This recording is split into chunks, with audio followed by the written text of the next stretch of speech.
am Becky Holstein. This is April 29th, 1999. This is being recorded at 800 East South B Street, Gas City, Apartment 6. I am speaking with Milford Freeman. Please state your name. My name is Milford Freeman. My nickname is Bud. Do I have your permission to interview you? Yes. Do I have your permission to submit this interview to Marion High School? Yes. Do I have your permission to submit this interview to the Marion Public Library? Sure.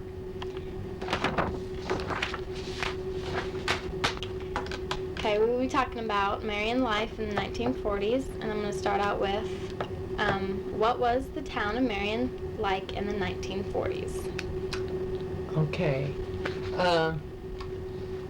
Saturday night was the big night of the week, and people would come early, farmers would come in early to town, and you couldn't get through the square. You had to walk single file. There were so many people downtown visiting and going shopping at stores. There were 4 dime stores, there were 4 theaters, and it was really a wonderful night because as young people, my boyfriends and I, this was the big night. We'd see our friends, we'd walk around, we'd go to Moonlight Theater, which always had a good cowboy show on. And we would get in for 10 cents a piece. Our parents would give us 20 cents. We'd go to dime store and get a nickel's worth of peanuts and a nickel's worth of Red Hots and pay 10 cents for admission into the Moonlight Theater. And those were wonderful days. And we enjoyed every bit of it. But Saturday night was really a big night in Marion. And I miss it, and sometimes I reminisce a lot and think about it. And do you want me to tell you a little bit before in the 30s? You can, sure. Okay. Sure. We were very poor. Well, almost everyone was. My dad was on WPA, which was a Public Works Administration, and President Roosevelt started this. And to me, he was always a hero, President Roosevelt. And I had to get my train of thought here. But anyway, as life went on, I met well, first in the 30s, I got out of high school in 37, and there was no jobs available, so I joined a Civilian Conservation Corps. Oh, really? They called it the 3CC, the CCCs, and this was for boys that their I think parents. I just read about something in my history book. Okay, what was that like? And you served 6 months at a time. You made $30 a month, and $25 would go back to your parents, and you had $5 to spend. But that was plenty because we had our clothes given to us. We lived like we were in the Army, only we didn't have guns. We had shovels, and we planted, like for instance, I was at LaGros State Forest, and that's where the State Forest is now. And we had our barracks, and I would say there was 350 of us there. And I met real nice fellows from all over Indiana, parts of Kentucky, Tennessee. But President Roosevelt is the one that started this. And so you'd sign 6 months at a time, and I would, if I couldn't find, I'd go back home for a week, and if I couldn't find a job, I would sign up again. And therefore, I was in 3 terms. And by this time, I met a girl, and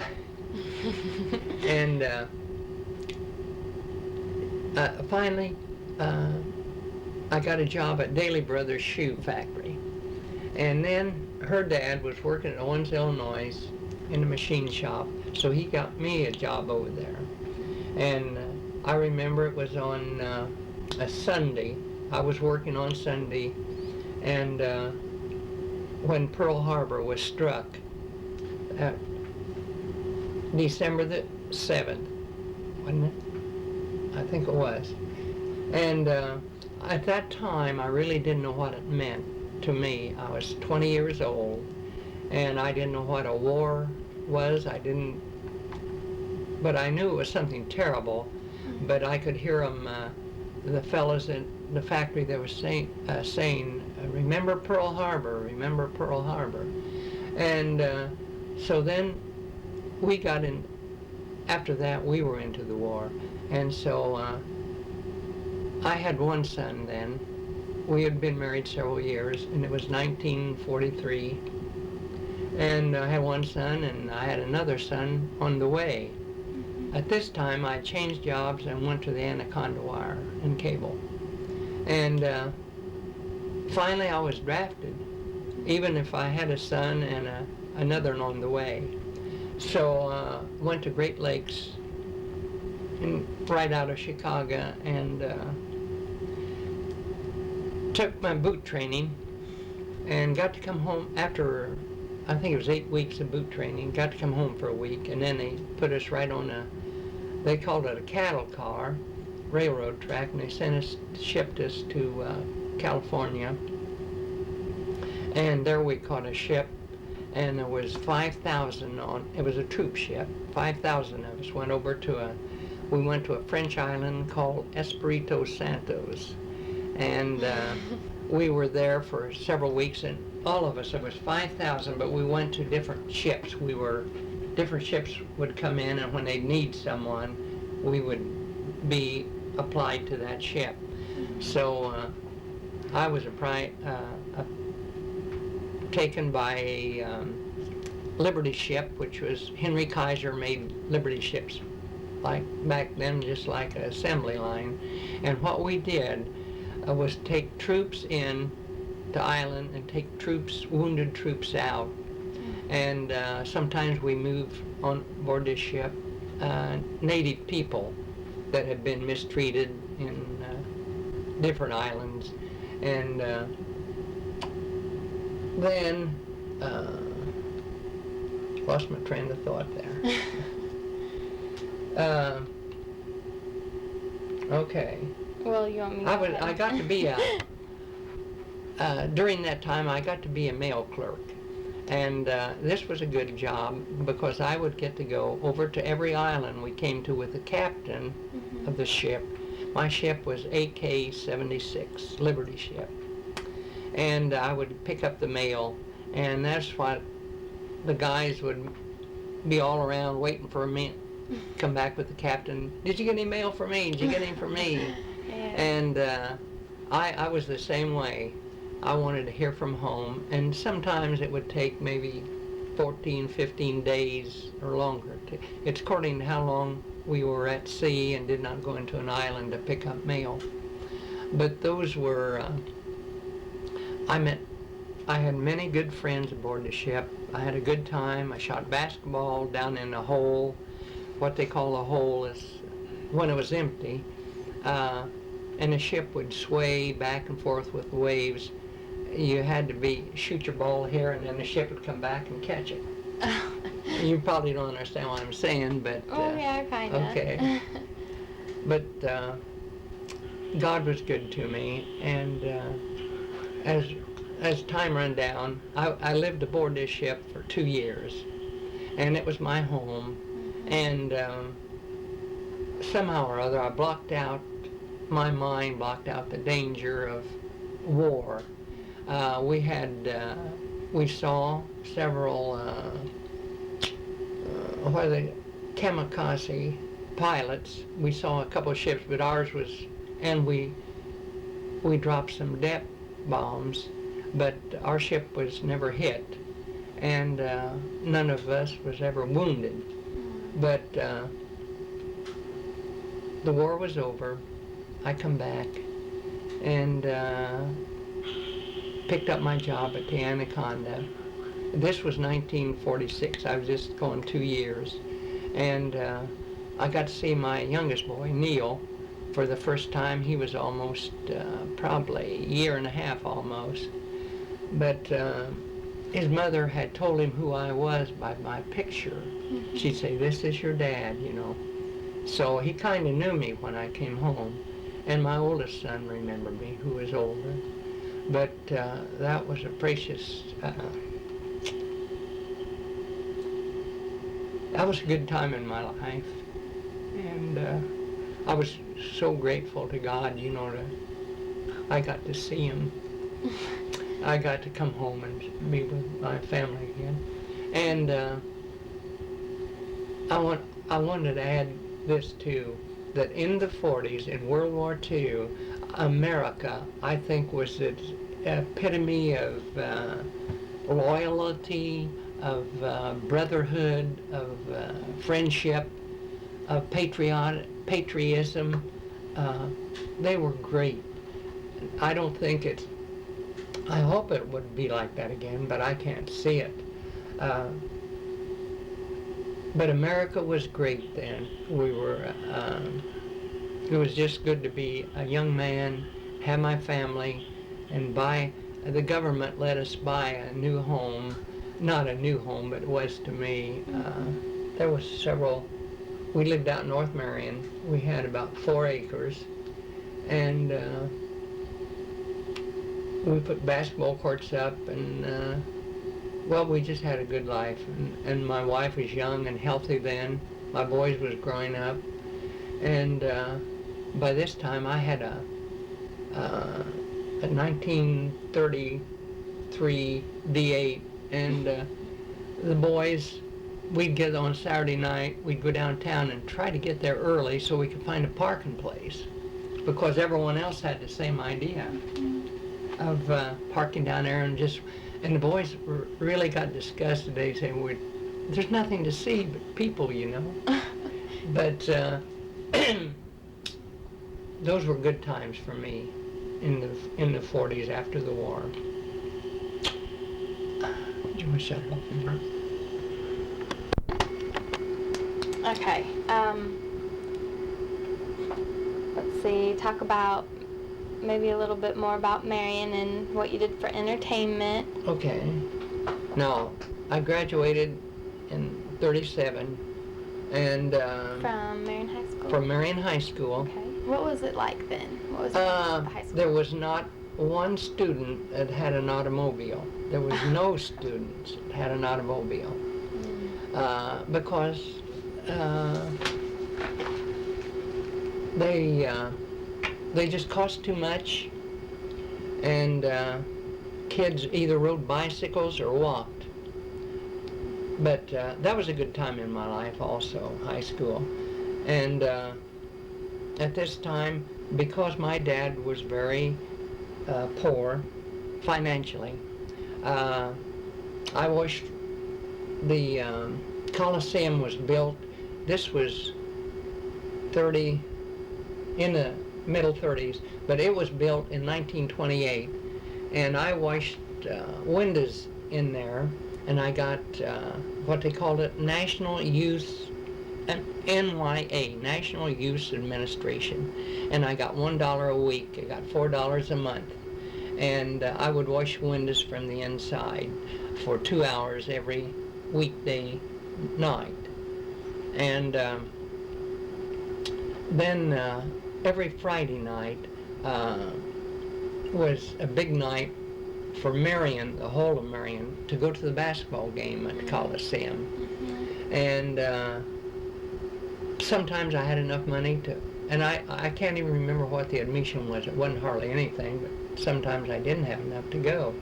But anyway, they were sports-minded then, and some of the fellas that I remember played on it was, when I was a senior, was Junior Conrad, was Chuck Yeager, was Lemoyne Duncan, was Ralph Vogel, Vogel's Donut.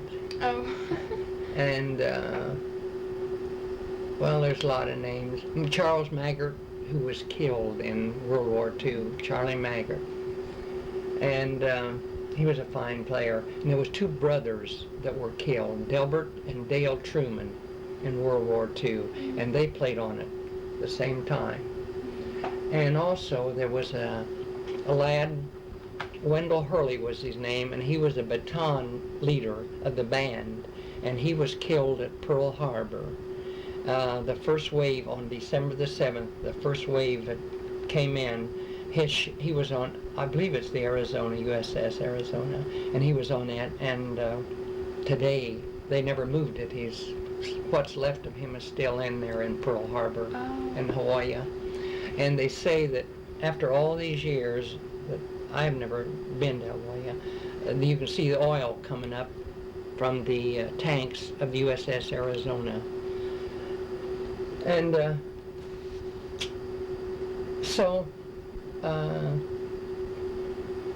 well, I'm a little ahead of my story. I'll go back to the Saturday nights. And people, on Friday nights, Marion had a very good softball team that played at Model Park. And people would come out there by the hundreds. And they were sponsored by Fox Deluxe Beer. There used to be a, what do they call it? Brewery, word. And then there was a Patrick Henry beer here in the same place. And they sponsored these softball players. And they met the best, and they were the best. There was one particular one, the pitcher was Vern Marsh. He was about 6'2" and real skinny, but he could whip the ball in. You pitch underhand. And then there was Hoke Wilson was another great player. Art Ackley, who I later worked with, was another player.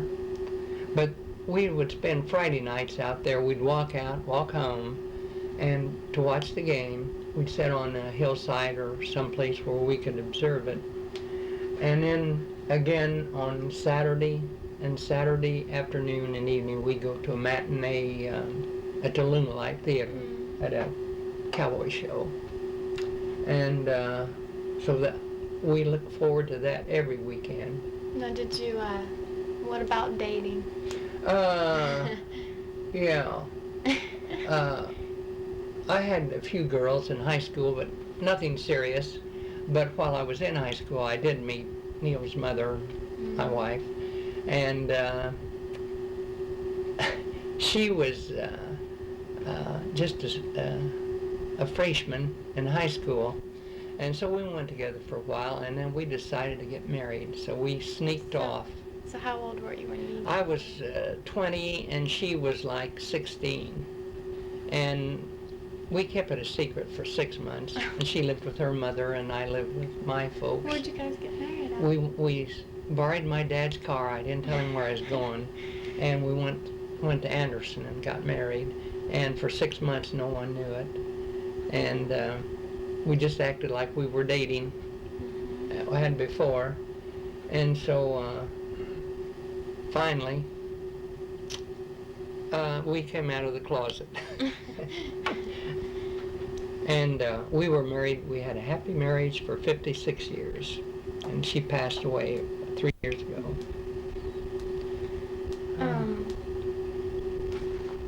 Yes. Okay.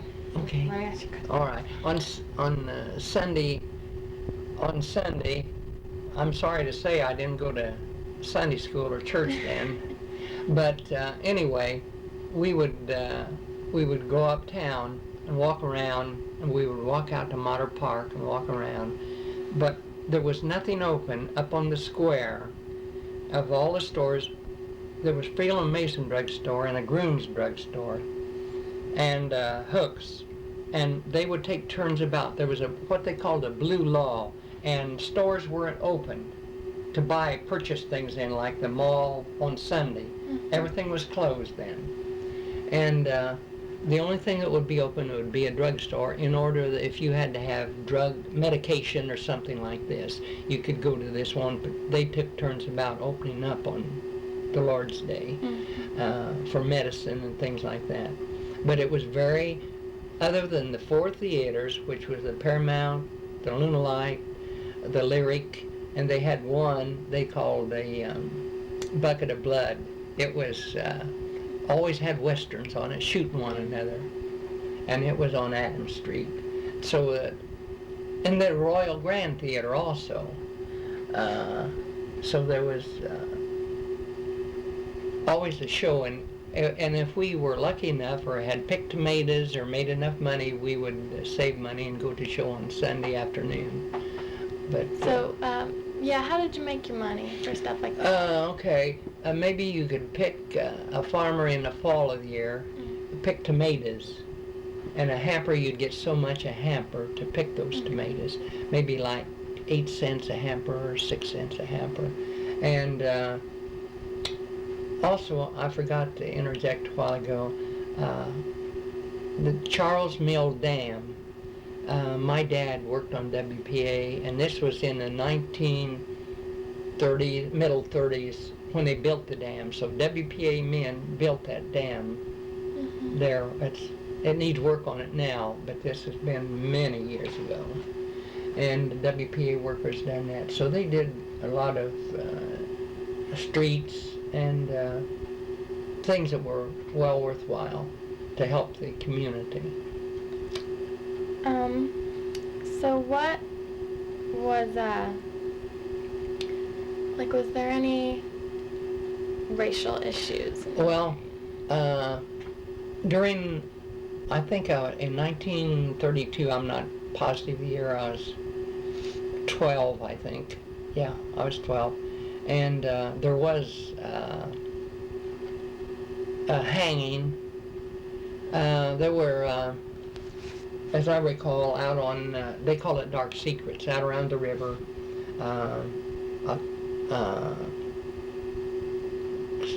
Some colored men were accused of killing this man and,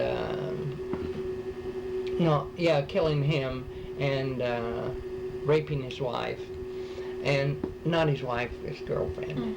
But anyway, Marion, at this time, I don't know how many weeks or months went by, but they tore the jail doors down, busted the windows out, and they took these men, I don't know how many, maybe 2 or 3, and they hung them there on the courthouse square on trees. There was big trees there.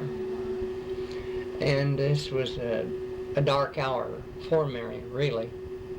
But I just know the next day we went down around the square and no whites or blacks or anyone was moving. We saw police around, but it was a dark day for Marion. That was in the early 30s.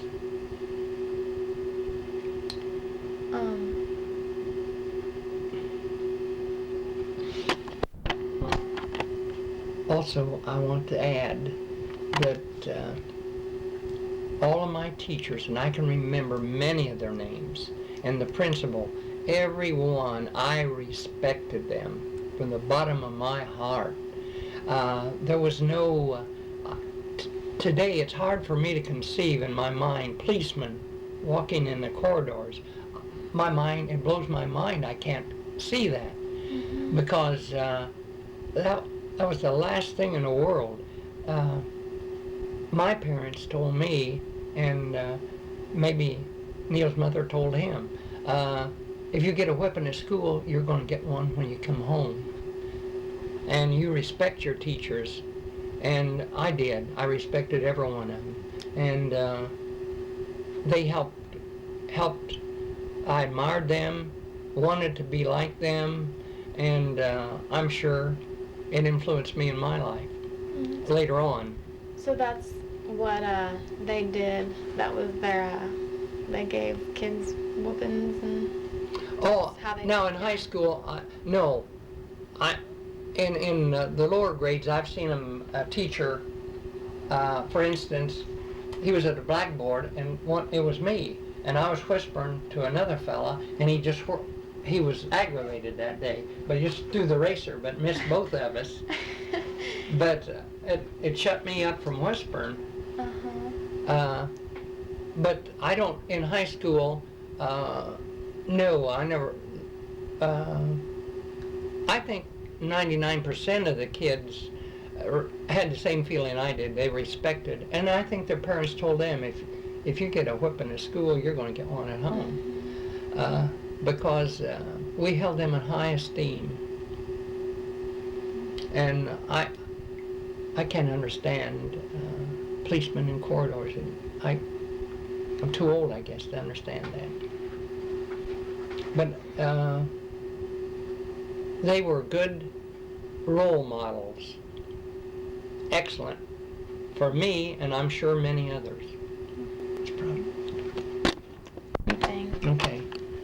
Like I said, I was on a Liberty ship, and its name was USS Salino, and what we did, we went into islands and took troops into islands and brought troops out. Some were wounded, and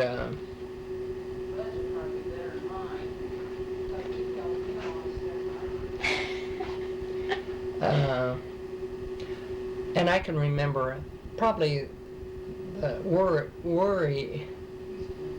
The closest call we came, we were in a convoy of 15 ships, and in order for a submarine not to hit us with a torpedo, they what they called zigzag. They wouldn't go in a straight line, see, so he couldn't hit you with a torpedo. So there was this night we were in that, and there was 3 ships, and they dropped they thought they heard a submarine, and there was a submarine around us, so they dropped depth charges, and it really jarred almost off our feet, the concussion of it aboard our ship. So was it, when you were in the war, was it just like a feeling of in fear? Were you, how did it affect you? Somehow I blocked that thought of dying, of never seeing my parents again, never seeing my wife and children again. Somehow I blocked that out, and thought about other things, and because I suppose if a person concentrated on and thought about it, he would really, your nerves and everything go to pieces. But somehow I blocked that out. And did it affect your family? Like your wife was she really... I can't imagine. And she worked, and her mother lived with her, and by this time she had 2 children, and she held a job at Foster Forbes Glass, and probably 19 years old, 19 or 20. And so I know, and the Navy sent her so much, but not enough in those days that she could pay rent and buy food, clothing for the boys. So her mother lived there and babysat for her, and she worked. And I know it wasn't a good time. I know she had a hard time, and but she did it, and she kept keeping on, and so our letters from her to me, and my letters back to her, I think perhaps kept both of us encouraged and going, and I couldn't hardly wait.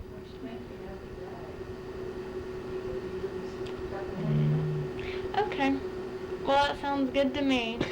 Unless there's anything else. Okay. That's good. Okay, I probably said enough. Yeah, okay. Well, thank you. I And appreciate thank you. it. Thank you.